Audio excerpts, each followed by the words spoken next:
Lady Alara Beaumont existed in a world made of silence. It was not a peaceful silence, but a heavy, smothering blanket woven from the expectations of others. Tonight, it was particularly suffocating, pressing down on her with the weight of the crystal chandelier that glittered mockingly above the dining table. Her mother sat at the head of the table, a queen reigning over a tiny, tarnished kingdom of chipped porcelain and faded tapestries.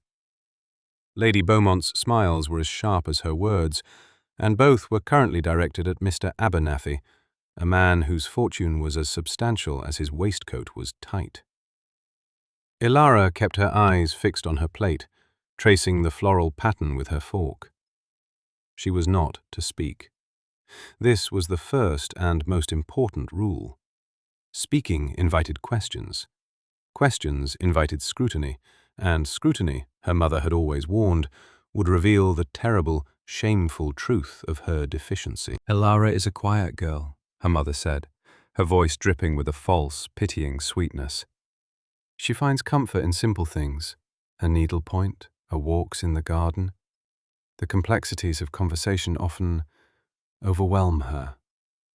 Mr. Abernathy grunted, his gaze flicking to Ilara for a moment before dismissing her entirely. She felt the familiar burn of invisibility. She was a piece of furniture, a portrait on the wall, present but not participating, a ghost at her own family's feast. The lie was a cage built around her since childhood. It had started small, a way for her mother to keep a curious, intelligent child from asking inconvenient questions. But it had grown, solidifying with each passing year until it was an impenetrable fortress. Ilara is simple. The words have been whispered to governesses, tutors, and eventually to the entirety of the ton. She had learned long ago that fighting the lie was pointless. It only resulted in her mother's cold fury, in days of isolation, and the sharp reminder that her very existence was a burden on their dwindling finances. So, she had retreated into herself, into the world of books her father had left behind, read in secret by candlelight in the dead of night. In the pages of those books, she was not simple. She was a philosopher, an adventurer, a queen. But here, in the dim candlelight of the Beaumont dining room, she was only a commodity with a fatal flaw. Their financial ruin was a constant, unspoken guest at the table. Her younger sister, Clara, pretty and vivacious and blessedly normal, was their only real hope. Clara needed a brilliant match, and Ilara's presence was a complication. Her mother's plan was to marry Ilara off to someone like Mr. Abernathy, a man old enough to be her grandfather who wanted a wife who would be quiet, decorative, and ask for nothing. He would take her off their hands, and the pittance of a dowry he required would leave more for Clara.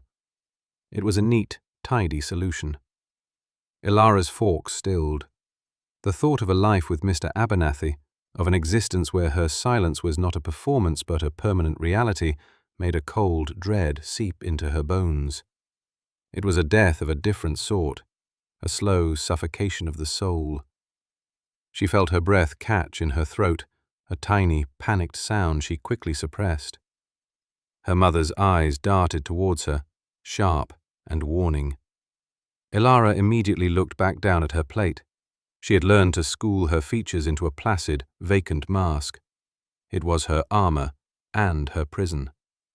The conversation turned to the topic that had consumed the county for weeks, the Duke of Blackwood. He was in residence at his nearby estate, a vast Gothic monstrosity that loomed over the landscape like a thundercloud. "They say he is looking for a wife," Clara said, her voice bright with excitement. "Imagine being the Duchess of Blackwood." "He is a cold man," her mother sniffed, though her eyes held a calculating gleam. "Ruthless in business and in life. His late father was no better. They say the ducal heart is made of ice." Mr. Abernathy chuckled wheezily. "He needs an heir. A man in his position cannot afford sentiment. He needs a brood mare, not a companion." Ilara flinched internally at the crude term. She imagined the Duchess of Blackwood, whoever she might be, trapped in that cold, dark manor with a man made of ice. It sounded like a fate worse than her own. The meal concluded. Ilara was dismissed with a nod, like a servant whose duties were done. She retreated to the library, the one room in the house that felt like a sanctuary. It was dusty and neglected, but it was hers. The books were her friends, their stories her escape. She ran her fingers over the leather spines, the scent of old paper and ink, a balm to her frayed nerves. This was her truth. The complex legal texts, the soaring poetry, the histories of forgotten empires. She was not simple.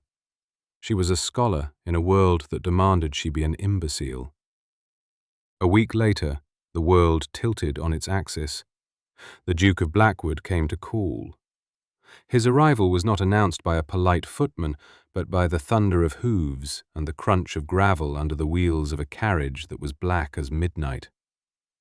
Ilara was in the parlour, mending a tear in a curtain, her fingers moving with practiced, silent efficiency.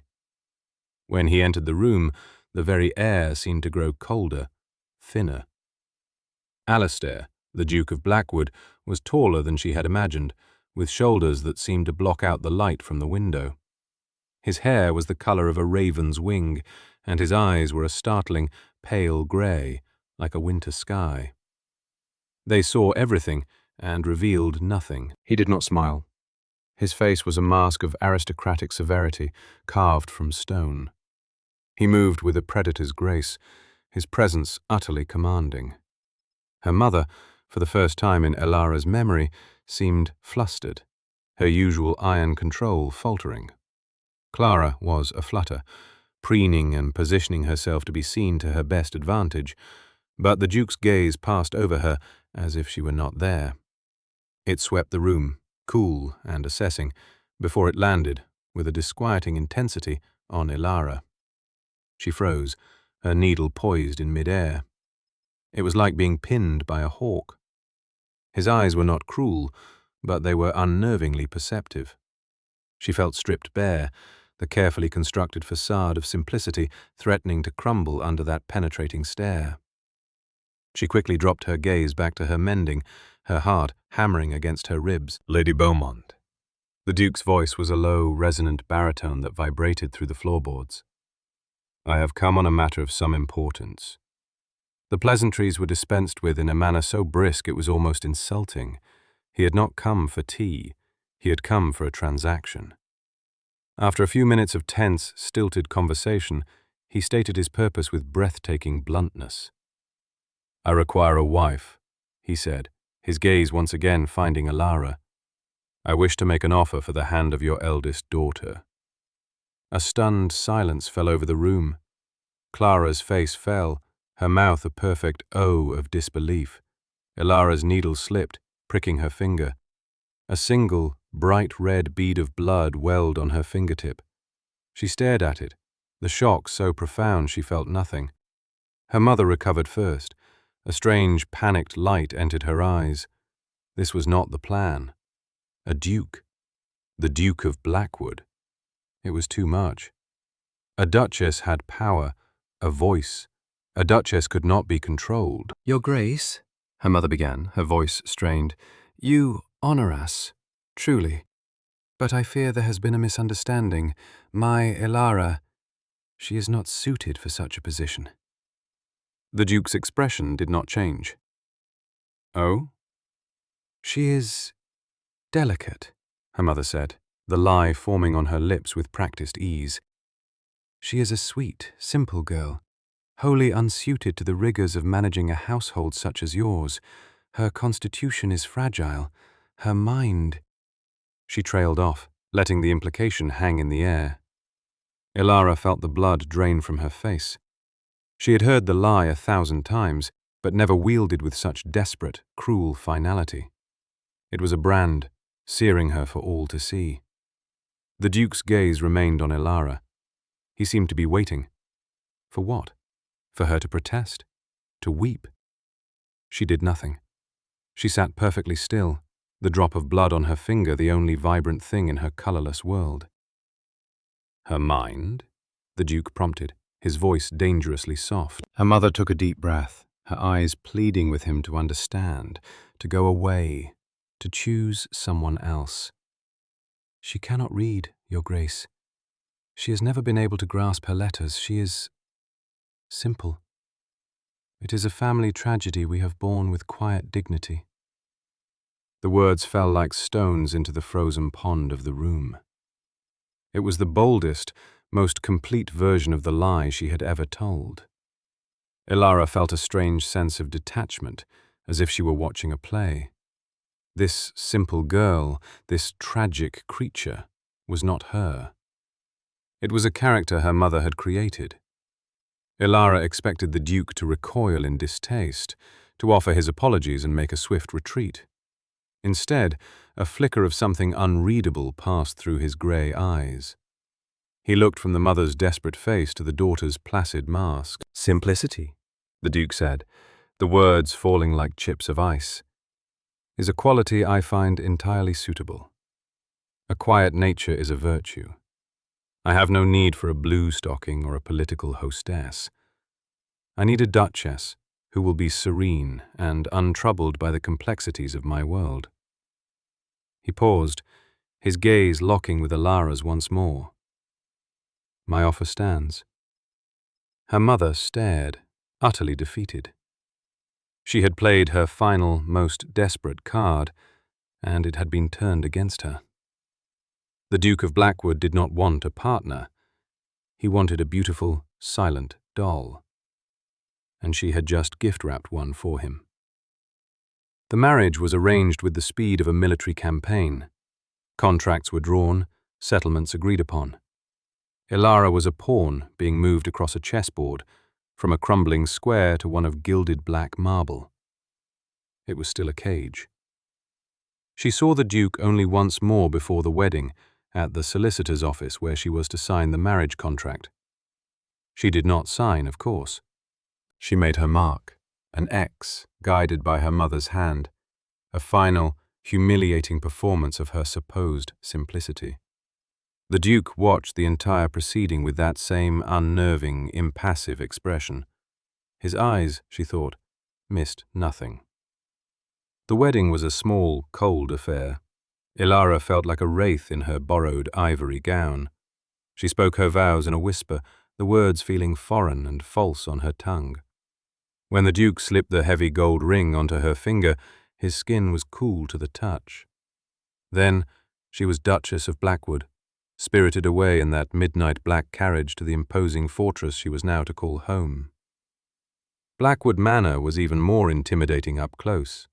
It was a sprawling Gothic masterpiece of grey stone, its towers clawing at the sky. It was beautiful, but it had no warmth.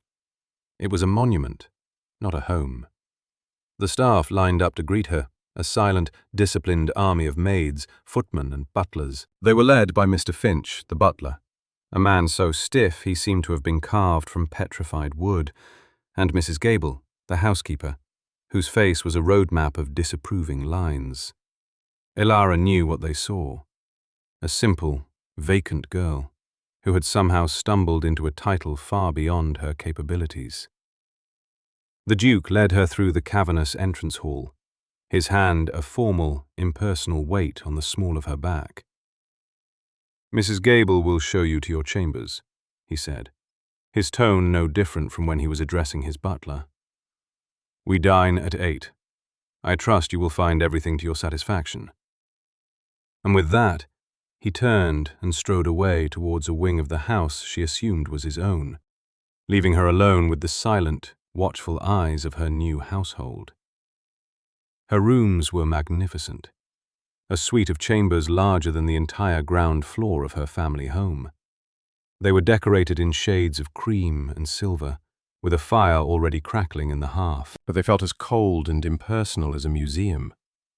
There was no clutter, no book left open, no sign that a person actually lived there. Section. A young maid named Anna was assigned to her. She was quiet and wide-eyed, clearly terrified of making a mistake. She helped Ilara out of her traveling clothes and into a simple evening gown, her movements deft but nervous. Dinner was an ordeal of excruciating silence. She and the Duke sat at opposite ends of a dining table that could have seated 30.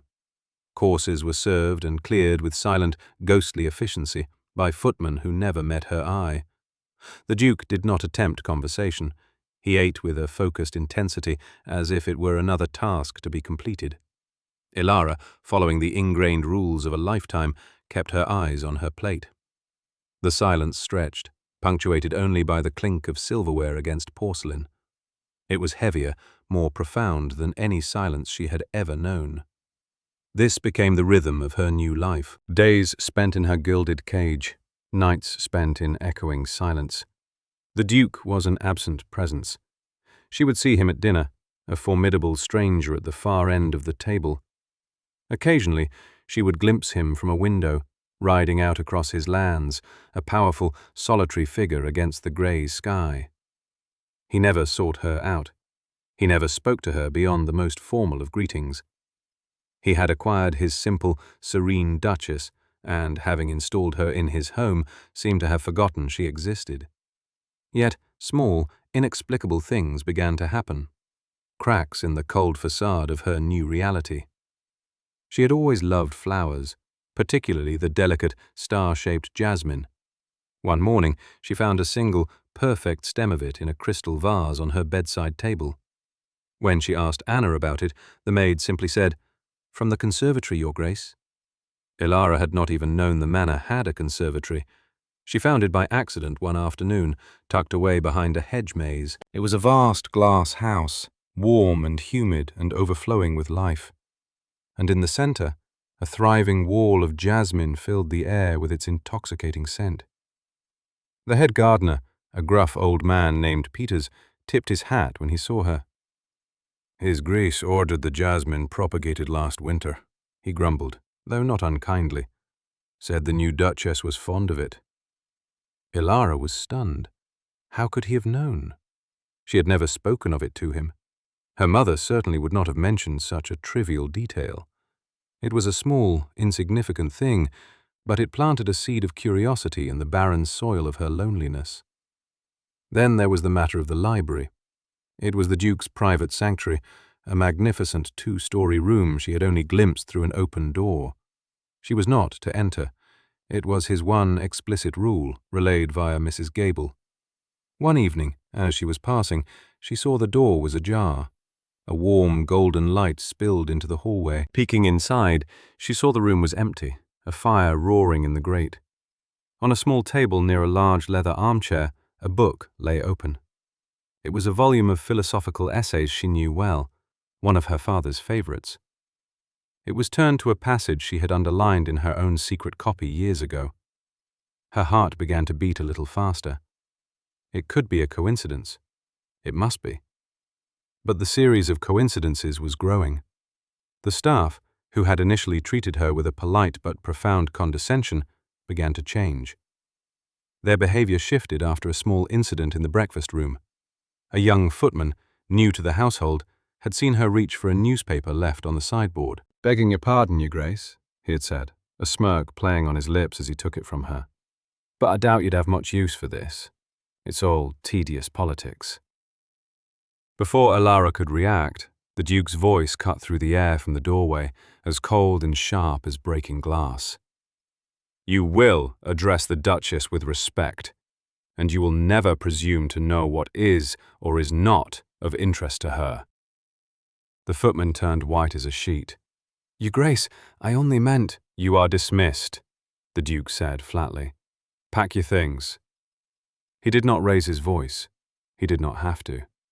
The authority in his tone was absolute. He then walked to the sideboard, picked up the newspaper, and placed it by Ilara's plate without a word before taking his own seat. The message to the household was clear. She was his Duchess, and whatever her perceived deficiencies, she was to be afforded every ounce of respect her station demanded. He was not protecting her, she told herself. He was protecting his own name, his own choice. And yet, the memory of his quiet, decisive action lingered. Her curiosity about him grew into a quiet obsession. Who was this man of contradictions? This cold, ruthless Duke who filled her room with her favorite flowers, who read the same obscure philosophy as she did, who defended her honor with chilling efficiency. She began to watch him more closely during their silent dinners. She noticed the way his fingers, long and elegant, would sometimes tighten around his wine glass, the only sign of some inner tension. She saw the faint lines of exhaustion around his eyes that the rest of the world missed. She saw a deep, unassailable loneliness that mirrored her own. The first social event they were to host was a formal dinner for a handful of influential neighbors. Ilara dreaded it. It would be a new stage for her performance, with a new, more critical audience. Among the guests was Lady Beatrice Finch, a local baron's daughter who had made no secret of her ambition to become the next Duchess of Blackwood. Her fury at being passed over for a witless nobody was the talk of the county. Lady Beatrice was as sharp and glittering as a shard of glass. Throughout the evening, she directed a series of veiled barbs at Ilara, each one designed to highlight her supposed ignorance. "We were just discussing the latest political treatise from London, Your Grace," she said, her voice syrupy sweet. "But I am sure such dry matters would only bore you." Ilara merely gave her the small, vacant smile she had perfected over years of practice and said nothing. Later, Lady Beatrice commented on the exquisite tapestries in the dining hall. "They depict the myth of Persephone, you know, a rather complex tale of abduction and the changing of the seasons. Do you have a favorite myth, Your Grace? Or are stories too confusing?"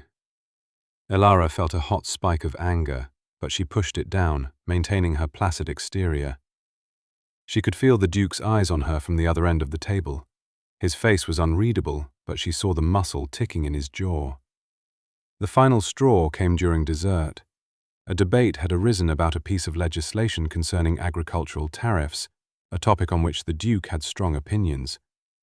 Lady Beatrice turned her malicious smile on Ilara. "Perhaps the Duchess has an opinion.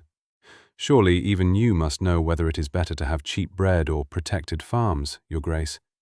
It is a very simple question, after all." The table fell silent. It was a direct, public challenge, a trap from which there was no escape. If she spoke, she would be mocked for her simple thoughts. If she remained silent, she would confirm her idiocy. Ilara's composure finally cracked. She could feel a flush creeping up her neck.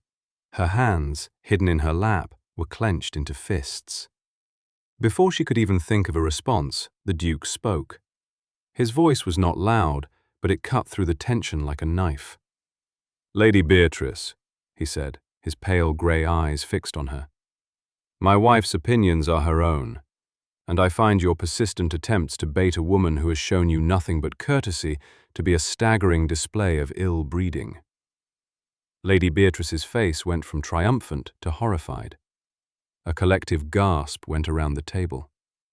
A direct rebuke from a duke was a social death sentence. "Furthermore," he continued, his voice dropping to a near whisper that was somehow more menacing, "you are a guest in her home.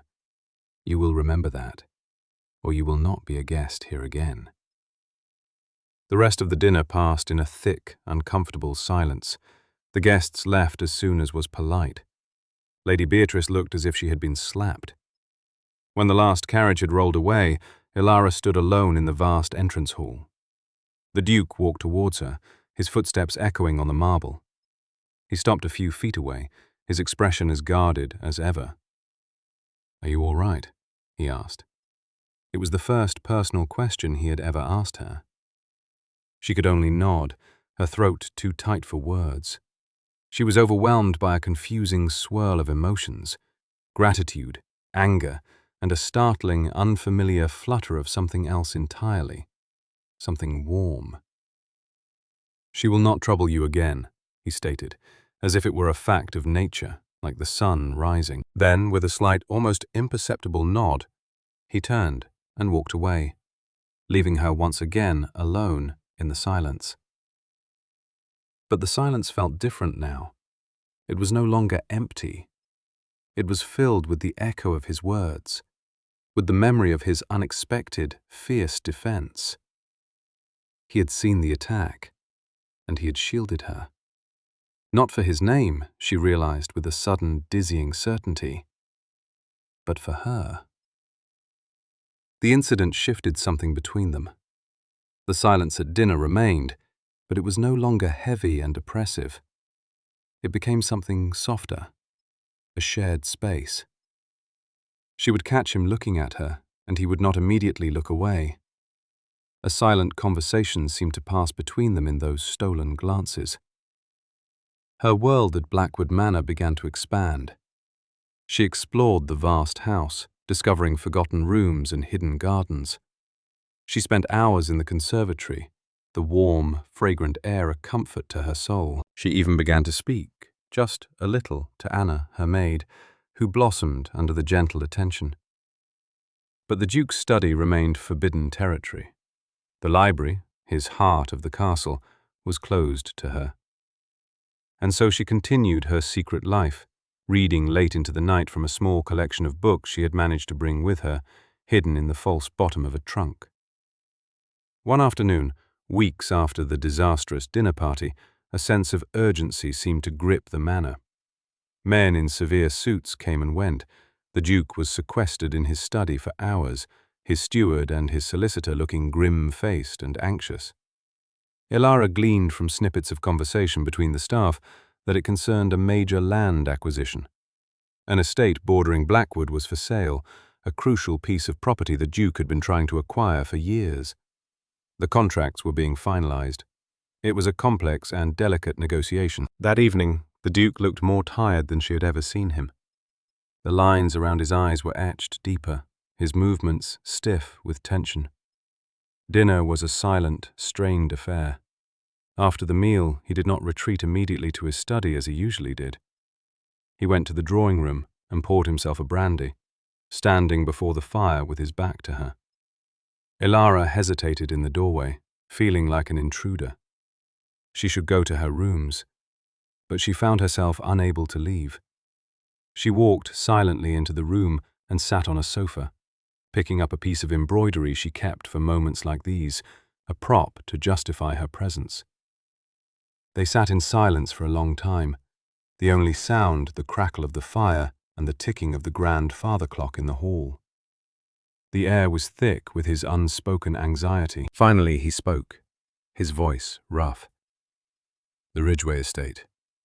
The contracts are to be signed in the morning. It has been difficult.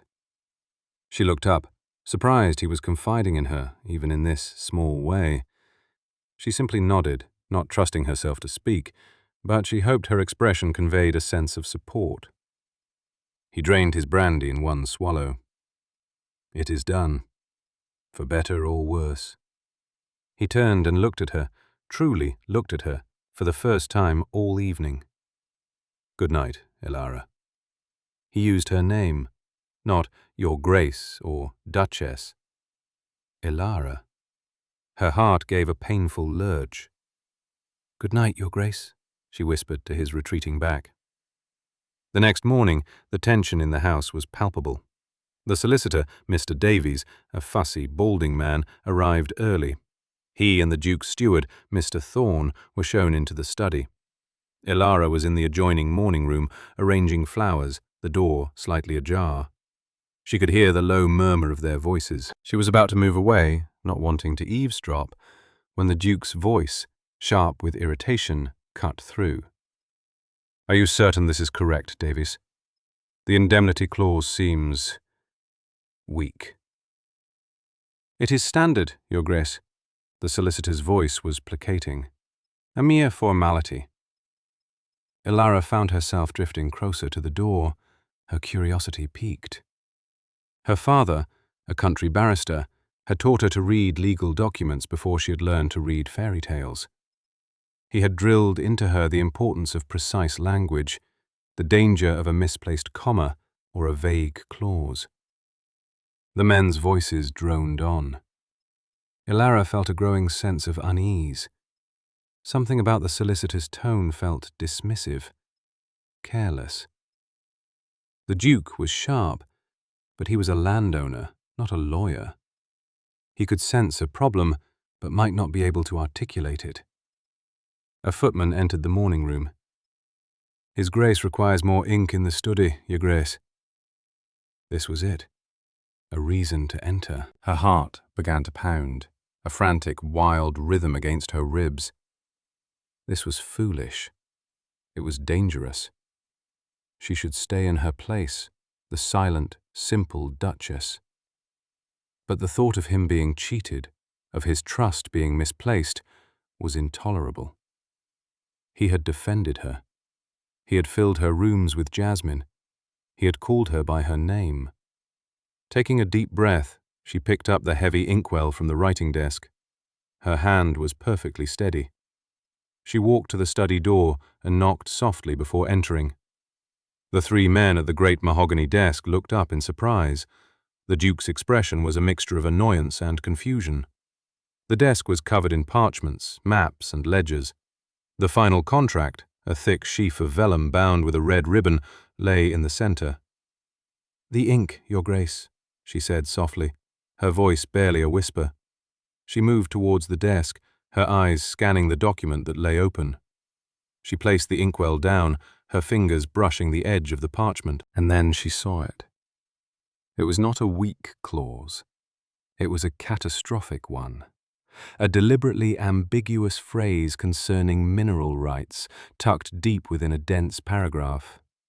It was a loophole so large you could drive a carriage through it, one that would cede a fortune in mining revenue to the seller. Mr. Davies was either incompetent or corrupt. The world seemed to slow down. The ticking of the clock, the crackle of the fire, the breathing of the three men, it all faded into a dull roar in her ears.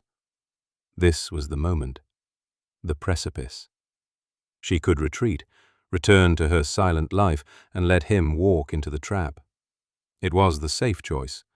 It was the role she had been forced to play for 2 decades. Or she could shatter the cage forever. She did not speak. She said nothing.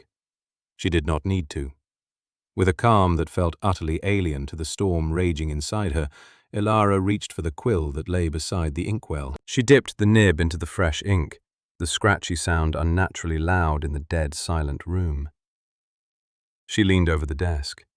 Ignoring the stunned, disbelieving stares of the three men, she moved the quill to the treacherous clause. With a few swift, elegant strokes, she struck out the ambiguous phrase and, in the margin, wrote a new one. Her script was clear, precise, and legally watertight. It closed the loophole completely. Then she added a small, clarifying addendum to a related clause further down the page, a final turn of the key in the legal lock. She placed the quill back down on its stand, its tip glistening with ink. She straightened up and took a half-step back from the desk. She did not look at the Duke. She could not. She kept her eyes downcast, her heart hammering so hard she thought it might break through her ribs. The silence that followed was absolute. It was a silence so profound, so heavy with shock, it felt like a physical weight. She could feel the three men's eyes on her, burning into her. Finally, the Duke moved. She heard the scrape of his chair as he stood. She heard his footsteps as he walked around the desk to stand beside her. She felt his presence, a towering wall of heat and stunned disbelief. He looked down at the document. She watched his eyes scan her corrections, his brow furrowed in concentration. He read them once, then he read them again. Mr. Davies finally found his voice, sputtering with outrage. "Your Grace, this is an outrage. The Duchess she has defaced a legal document." The Duke did not look at him. He did not look away from the parchment. He raised a hand, a gesture that silenced the solicitor instantly. After what felt like an eternity, he lifted his head. He did not look at Ilara. He looked at his steward and his solicitor, and his face was a mask of cold, terrifying fury. "Thorn," he said, his voice lethally quiet. "Show Mr. Davies out, and inform him his services are no longer required by this estate, or by anyone else, if he values his reputation." "Your Grace, I protest," Davies blustered, his face turning a blotchy red. "This is unprecedented." "Get out," the Duke said, the words like chips of granite. Thorne, his own face pale with shock, but his expression grimly satisfied, took the solicitor by the arm and firmly escorted the sputtering man from the room. Now they were alone. Ilara still could not bring herself to look at him. She stood frozen, waiting for the verdict. She had revealed her deepest secret, shattered the illusion he had married.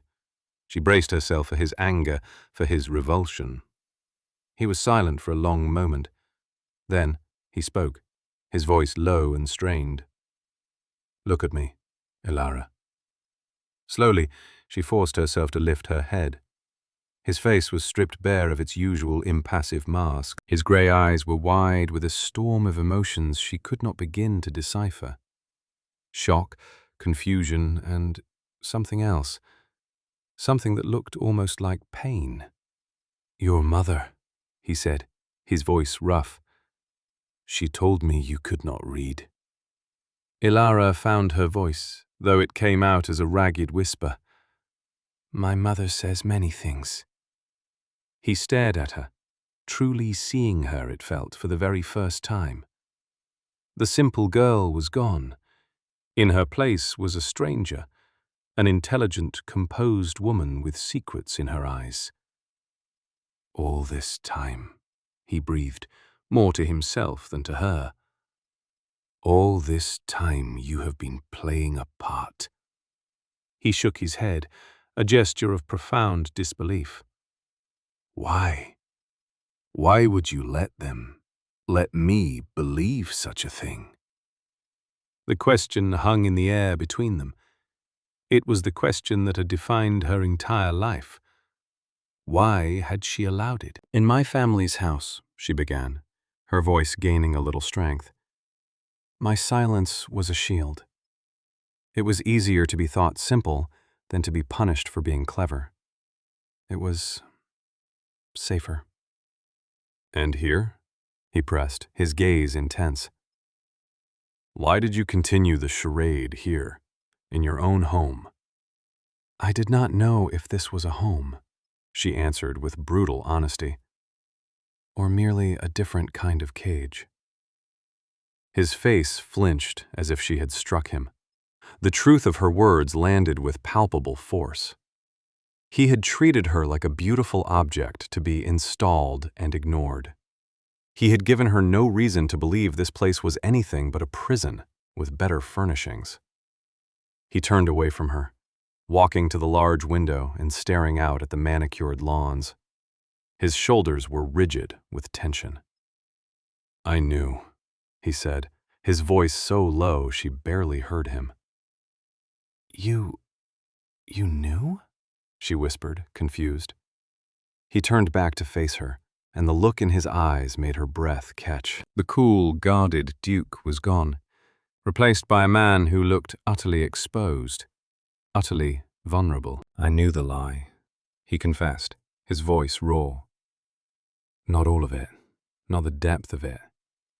But I knew you were not simple." Ilara could only stare, her mind reeling. "How?" "Years ago," he said, his gaze distant, lost in a memory. "I was visiting a neighbour, Lord Ashworth. I was young, just home from university. I was walking in his gardens and I saw you. You were sitting under a willow tree, reading. You could not have been more than 16. He took a step closer. You were so absorbed, you did not see me. The book was a collection of Greek tragedies, not exactly the reading material of a simple girl. You looked up at one point, and the expression on your face, it was so intelligent, so full of life. And then your mother called for you, and your face changed. The light went out. You put on the mask. I never forgot it." Ilara's mind flew back, trying to recall such a moment, a face in the gardens, but it was lost in the haze of years spent trying to be invisible. When I knew I had to marry, he continued, his voice laced with self-loathing, I heard the rumors that Lady Ilara Beaumont was beautiful, quiet, and simple-minded, and I saw my chance, a cruel, selfish chance. He was standing before her now, so close she could see the flecks of silver in his grey eyes. Your mother's lie. It was a gift.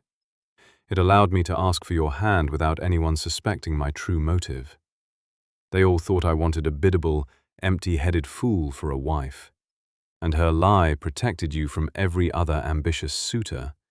It kept you preserved. Ilara felt a dizzying wave of understanding and a sharp, piercing anger. You knew I was trapped, and you used it to your advantage. Yes, he admitted, his honesty a fresh wound. I was a coward. I am a private man, Ilara. The world of the ton, with its endless scheming and false pleasantries, I despise it. I wanted a wife who understood the value of quiet, a partner. But I did not know how to find one, so I took a shortcut. I acquired you, knowing the truth, and I told myself I was rescuing you. He let out a harsh, bitter laugh. But I did not rescue you. I simply moved you to a larger, colder cage and left you there, alone. I was waiting, I told myself, waiting for you to feel safe enough to show yourself. But what did I do to make you feel safe? Nothing. I hid in my study and treated you like a stranger. He looked down at the corrected contract on his desk, then back at her, his eyes filled with a desperate, painful hope. The woman who did this, he said, his voice thick with emotion. The woman with the mind of a scholar and the courage to defy a room full of powerful men with a single stroke of a pen. That is the woman I have wanted by my side for 10 years. The confession hung between them, a fragile, shimmering thing. 10 years. He had carried that image of her, a girl reading under a willow tree, for a decade. His coldness, his distance, it had not been indifference. It had been a clumsy, misguided attempt to give her space, born of his own loneliness and inability to connect. She saw it all now. The jasmine, the book left open in the library, the swift, brutal defense of her honor. They were not random acts of kindness. They were messages, sent from his prison to hers, hoping she would understand the language. The anger inside her dissolved, replaced by a profound, aching empathy. He was just as trapped as she was, encased in a shell of duty and expectation, unable to reach out for what he truly wanted. She had a choice. She could cling to the hurt, to the years of deception on all sides. Or she could accept the truth of this flawed, lonely, brilliant man who had seen her, truly seen her, when no one else had bothered to look. You did not leave me entirely alone, she said softly. There was Jasmine. His face crumpled in relief, the tension draining out of him in a great shuddering breath.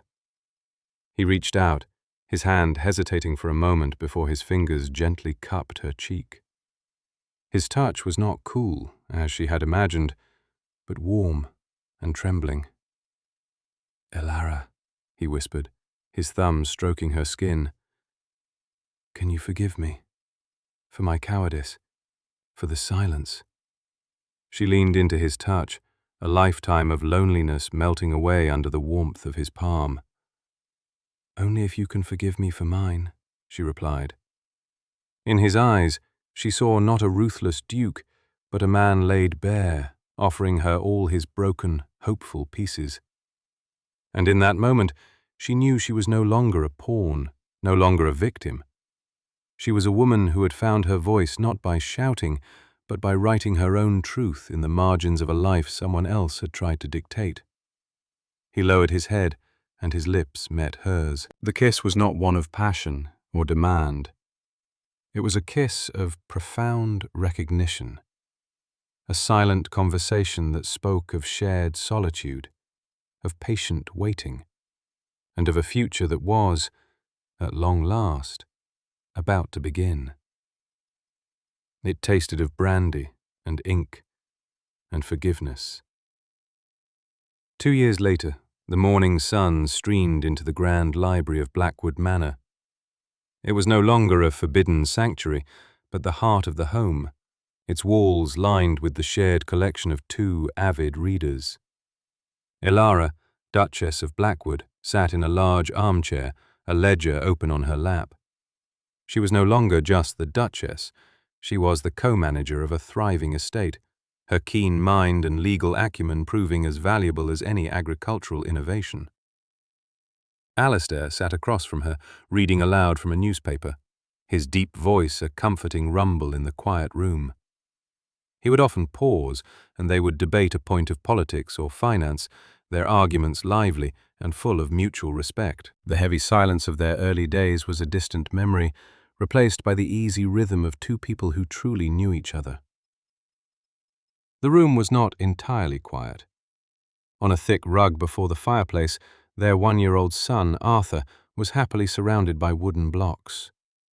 He was a cheerful child, with his mother's intelligent eyes and his father's determined chin.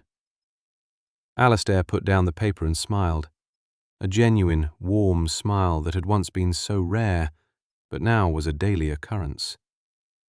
"He has your focus," he observed, watching their son carefully try to stack one block upon another. "And your stubbornness," Elara countered, her own lips curving in a smile. "He will not stop until it is perfect." He rose and came to her, leaning down to kiss the top of her head. "Then he will be a formidable duke." "Or a formidable scholar," she said, looking up at him. "He will be whatever he chooses to be. We will make sure of that."